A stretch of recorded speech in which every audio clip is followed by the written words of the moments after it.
આ બધાનું કારણ આપણે જ છીએ. આજે તમે ઓલા વૈદ પાસે ગયા એટલે કીધું 3 મહિના પહેલાં તો હું દોડતી હતી, મને ખબર નહોતી પડતી પગ શું દુખે, કોકને દુખતા હોય તો હું સામો જોતી શું થાય. ત્યારે એમણે સામો જ પ્રશ્ન કર્યો. એ કે તું સ્કૂલમાંથી તો દાદરા 10 વાર ચડતી ને ઉતરતી હતી, એટલે અત્યારે જ્યાં ચડ ઉતર. સમય પ્રમાણે બધું બદલાય અને એને સ્વીકારતા શીખો. એક માળીને 3 દીકરા હતા, એટલે ઓલો નાનો દીકરો હતો ને એને કે જોઈ આવજા ઝાડમાં કેવું લાગે છે. આવીને કે અરર એકેય પાંદડું નથી, હાવ ઠૂઠું છે. મહિના 1.5 મહિના પછી વચલા દીકરાને કીધું જોઈ આવ જોઈએ. એ કે પાંદડા લીલા લીલા આવ્યા, કોમળ સરસ આવ્યા છે, મને તો ઠૂઠું નથી લાગતું, એવું મસ્ત લાગે છે. એ કે નવા પાંદડા છે ને તો સવારનો પ્રકાશ પડે છે તો એવા સરસ ખીલે છે. એ કે એના મહિના પછી ત્રીજા દીકરાને કે તું જોયો આવીને કે આ 2 ખોટાડાવ છે, એવા સરસ ફળ આવ્યા જ ને ફૂલ ને અંદર કોયલ અવાજ કરે છે ને પોપટ ઈ કે ચાંચ મારે છે ને હા એ કે બાપા આ ઝાડની તો વાત ન થાય. એ કે આ વચલોય ખોટો નાનોય ખોટો. ત્રણેયને બેસાડ્યા માળી, ત્રણેય સાચા છે.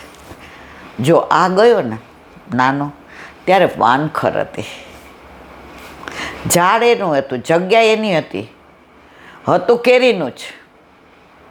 એને માળી સિંચવાવાળો એક ને એક હતો, પાણી હું જ પાતો હતો, સૂર્ય એ છે એ જ પ્રકાશ આપે, ખાતર એ, છતાંય પાનખરમાં એ ઠૂઠું થઈ ગયું ને.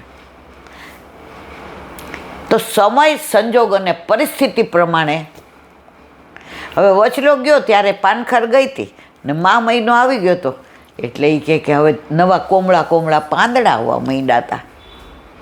એ એણે જોયા અને આ મોટકો ગયો એ કે ત્યારે પૂરી વસંત ઋતુ ખીલી હતી. એટલે મોરે આવ્યા હતા, નાની નાની કેરી અંદર બેઠી હતી અને ઓલા પોપટ ચાંચ મારીને એ કે જોતા હતા કે પાકી છે કે નહીં. તો ત્યારે વસંત હતી. જીવનમાં પણ 3 ઋતુ આવે. વૈષ્ણવ નહોતા થયા ત્યાં સુધી ઠૂઠા.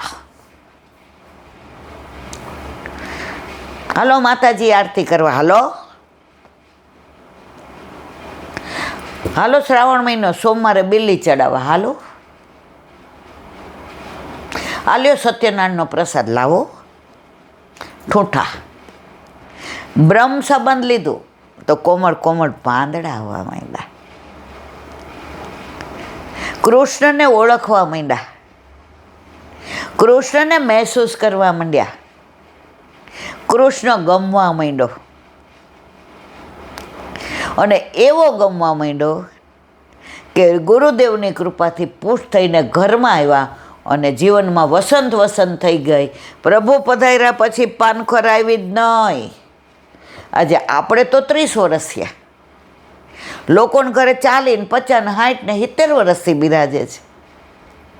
જો ઘરમાંથી તો વ્યક્તિની આવન જાવન થવાનું જ છે. આ સનાતન સત્ય છે કે આવ્યા એ જવાના જ છે, નામ એનો નાશ છે. પણ પ્રભુનું ઘર તો પ્રભુનું ઘર જ રહેવાનું. જો છોકરાઓ આપણા ગયા પછી ગુરુ ઘરે ન પધરાવે તો. કાલે ઓલા અમેરિકા વૈષ્ણવ ગયા એની યાર વાત કરી તો એનો દીકરો છે અમેરિકામાં, એ 25 વર્ષનો છે, એન્જિનિયરિંગનું, અને એના દીકરાનું નામ પાર્થ. એને ઇંગ્લિશ ભણે પણ બધું આવડે યમના સ્ટકને. હવે જે વાત કરવી તે આ છે. એ બેને એવું કીધું કે જો હવે મારી ઉંમર થઈ ને હવે મારાથી થતું નથી, હવે તું કહેશ કે મારે જુદા ઠાકોરજી પુષ્ટ કરાવવા છે તો હું નહીં હોઉં ત્યારે તો આ ઠાકોરજી તારા જ છે ને. એ કૈલાબેન એણે એમ કીધું તું જીવે ત્યાં સુધી તારા, પણ ત્યાં સુધી મારું શું? હું તો અનાથ ને, ત્યાં સુધી આ ઘર મારું રહે, મારા પ્રભુનું તો નહીં ને. જ્યાં સુધી મારું છે ઘર ત્યાં સુધી મમતા, અહંતા. બોમ્બે આવીએ ત્યારે તું શું કે ઠાકોરજી માટે આ લેતો આવજે. હું અહીંથી આવું તો સારામાં સારું કેસર ને સારામાં સારી બદામ ને. કોના માટે પહેલાં લો? મારા પ્રભુ માટે. પણ અહીંયા આવું તો હું, મારું ઘર તો ખાલી ખોખું. ઈલાબેન એણે પુષ્ટ કરાવી લીધા અને અત્યારે એ કે અહીંયા ઠાકોરજી પધરાવીને આવ્યો છે. અત્યારે યુવાનિયામાં ક્રેઝ આવ્યો છે કે જે કૃષ્ણના થઈ ગયા, કૃષ્ણ એના થઈ ગયા. આ એક જ ભગવાન એવો છે. જો મહાદેવના મંદિર, માતાજીના મંદિર, પણ કૃષ્ણ તો બધાને ઘરે જ હોય. આપણા ઘરે બિરાજ તો આપણા એકલાનો જ, બીજા કોઈ નહીં. અને આપણી પ્રભુ ઉપર હકુમત કેટલી, વશ કેટલા. આપણને કોઈ એમ કે દર્શન કરાવો તો આપણે કરાવીએ? નહીં, મારા પ્રભુ છે. ઠાકોરજી રાજી થયો. એ કે મારી માં કેવી જ નહીં, મારી માં મને એમ કે મારા સિવાય કોઈ નોય નહીં. પણ માં હું એવો જ છું, તારા સિવાય મારે બીજી કોઈ માં જ નહીં. આજે મારા ઠાકોરજીને ગોપી પૂછે બ્રજમાં, તારી માનું નામ શું?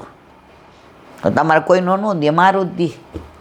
જેવી છું એવી, જાડુડી છું કે બાડી છું કે બોબડી છું કે ઠીંગડી છું કે રાટી છું પગથી, છું તો કોની? મારા લાલાને.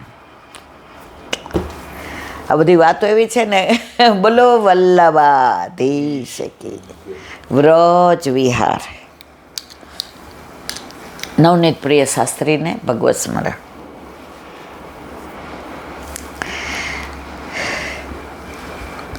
વ્રજ એ વ્રજ. વ્રજમાં વધુ જવા માંડ્યા ને પછી વ્રજ પ્રત્યેનું એટેચમેન્ટ વધ્યું. નાના હતા ને જાતા હતા ને, ખાઈ પીને જલસા કરીને પાછા. પ્રભુ ઘરમાં નહોતા ને જાતા હતા તોય પેડા લેવાના, બધાય મગાવ્યું એ લેવાનું, કંઠી લેવાની. આપણા ઘરે ઠાકોરજી હતા નહીં. મસ્ત પાણીપુરી ને ચાટ ને પાછા ખબર હોય ક્યાં કઈ વસ્તુ મળે. હેરો ગોખે જાય ડેલા હાથ દઈ. પ્રભુ પધાર્યા પછી જે એટેચમેન્ટ થયું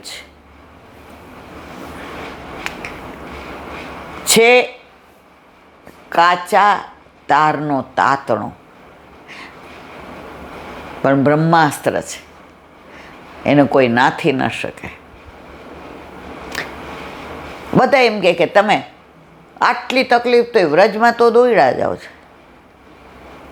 હું નથી જાતી, મારી મા બોલાવે છે, હાથ પકડીને બોલાવે છે. અને બોલાવે ત્યાં સુધી કોઈ દીકરી ના પાડે કે મારે નથી આવવું.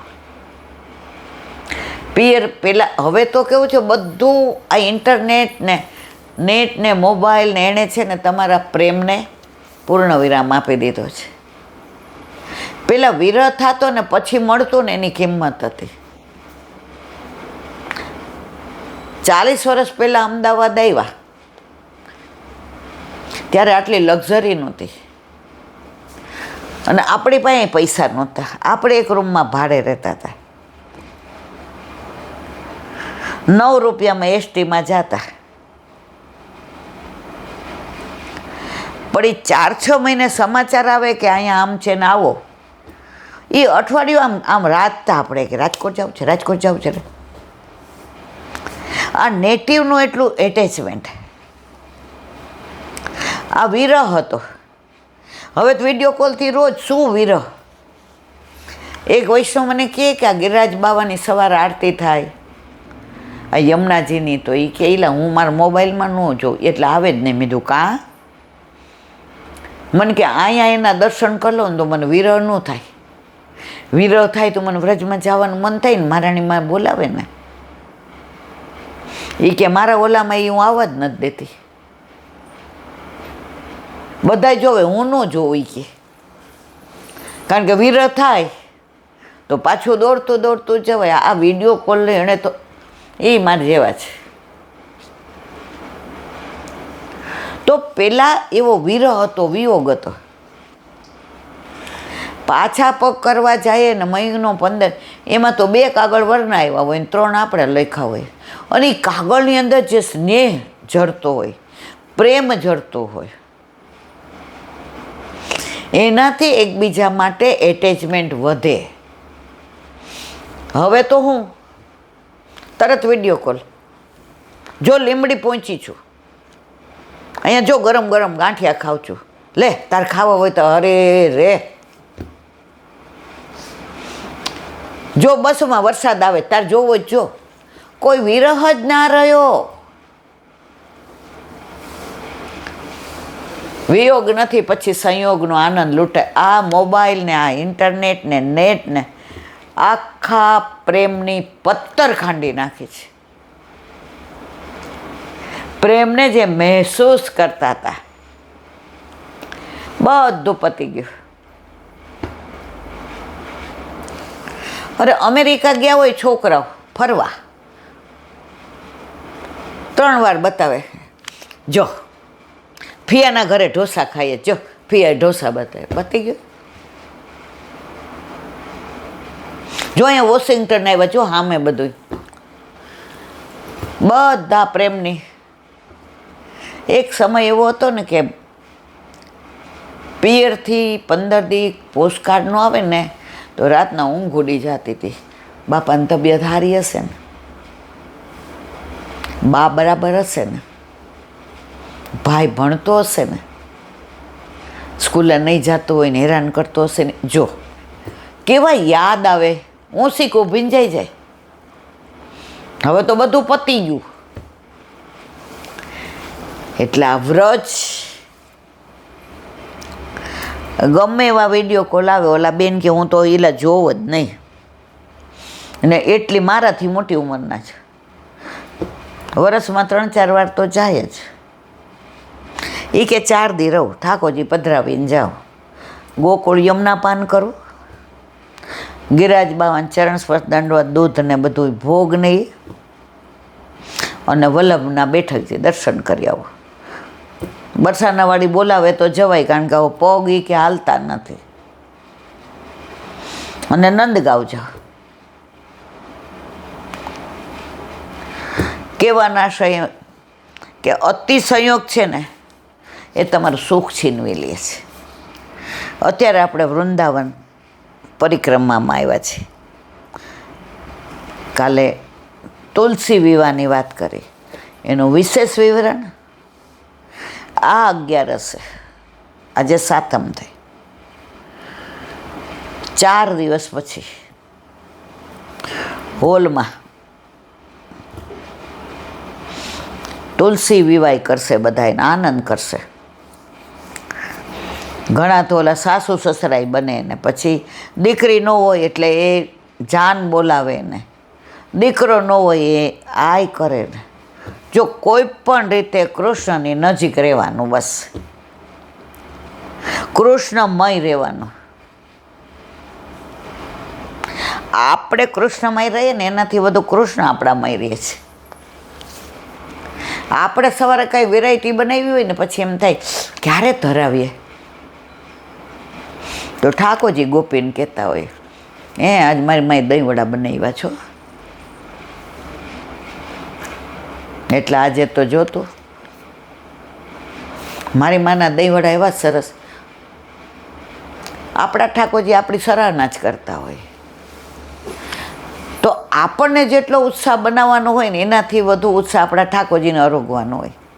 અને એટલે જ આપણને રોજ નવું બનાવવાનું મન થાય. આજે એક વૈષ્ણવ મેં પૂછ્યું શું બનાવ્યું, મને કે દીકરી સુવાવ કરવા આવી છે.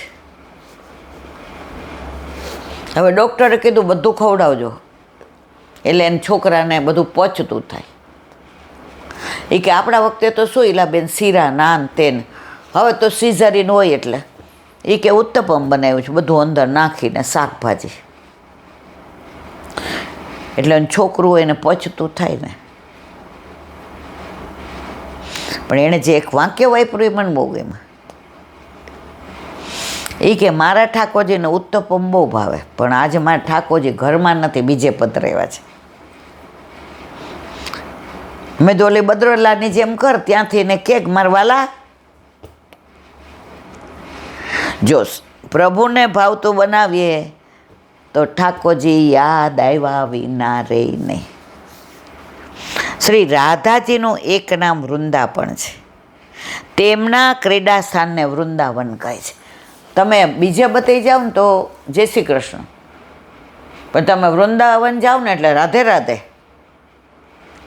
ઓલા રિક્ષાવાળાએ આમ કોઈ સાઈડ નો આપતો હોય ને પગ આમ રાધે રાધે રાધે રાધે રાધે રાધે. બરસાના પગથિયા ચડીએ ને આપણે આડા આવતા હોય ને રાધે રાધે રાધે રાધે. 25-30 વર્ષ પહેલાં ત્યારે તો પગ હાલતા હતા, એટલે ગેરેવન ગયા, એટલે બેઠકજી જઈ અને પછી ત્યાં મોરકુટી દાનઘાટીમાં. મેં કીધું બધું જોવું જ, મારે તો જવું જ. ને ત્યારે સાડી પહેરતા હતા. હવે અફસોસ થાય છે કે આ સાડી કેમ મૂકી, કારણ કે વ્રજમાં તો ગોપી ભાવ હોય તો આનંદ આવે, પણ હવે આ મજબૂરીને બીજું નામ મહાત્મા ગાંધી. એટલે થોડા ખાયેલા ને આપણે બેઠકજી દર્શન કરીને, તો એક વાંદરાએ મારો છેડો લઈ લીધો મોઢામાં, અને કેવી રીતના આમ આમ મોઢામાં એવો રાજી થાય, અને બધા સામું જોઈને આમ જાણો હસતો હોય ને, મારી ખેંચતો હોય, મારી ઉતારતો હોય. હવે જિંદગીમાં પહેલી વાર હાલીને ન્યા જતા હતા, અને જે બધા કે ચૂપ, અવાજ ના કરો, બૂમ ના પાડો. ઓલા ગોર આગળ નીકળી ગયેલા, એટલે બધાએ કીધું આ ઓલા બેન તમારી ભેગા હતા ને એની સાડી મેં કીધું કાઢીને દઈ દો. બધા કે એ આવું ના કરાય. પછી આખા રસ્તે ચણિયા ચોળી પહેરીને હાલીશ, અને ફાટી પડી, અને માકડો મોટો, આટલું મોઢું તો લાલ લાલ મોઢું, તમે નહોતા. ઓલા ગોર આવ્યા, ચોપ રાધે રાધે બોલ, રાધે. અલા પણ બીકનું માર્યું રોવાઈ જાય છે, બોલ રાધે રાધે બોલ, રાધે રાધે રાધે રાધે રાધે રાધે. 10 કે 12 વાર રાધે રાધે બોલીશ. ઓલા છેડો મૂકી દીધો, મારી સામું જોઈને હશે. સાડીમાં એક કાણું નથી પડ્યું. રાધે રાધેનો પ્રભાવ એવો છે.